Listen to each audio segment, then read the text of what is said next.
From the 7-point plan, point number 1, accept new business reality.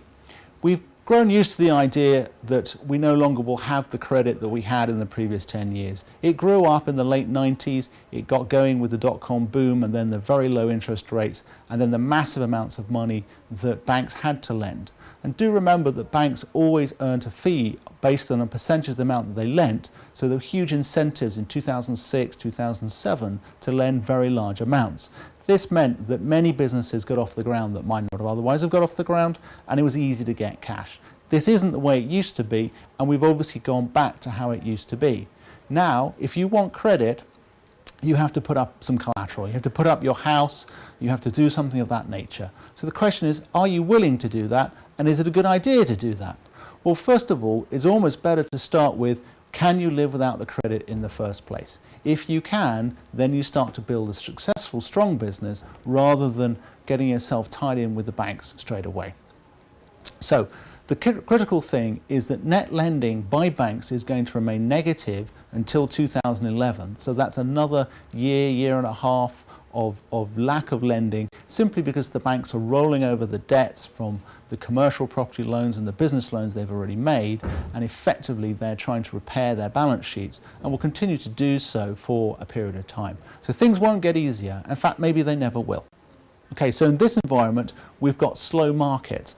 Well, that's what people tell you. They say that the economy is slow.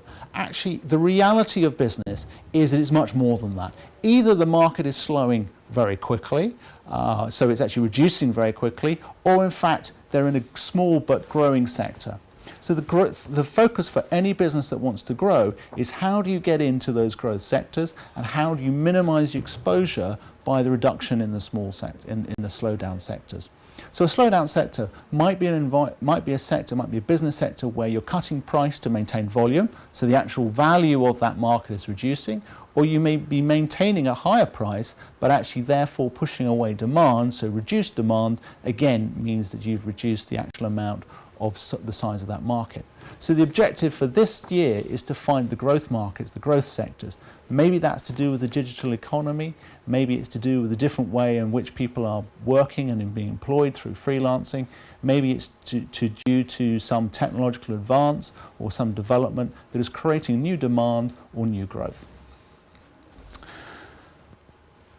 The third point is that, and this is the good news, is that there's going to be slow or perhaps no competition.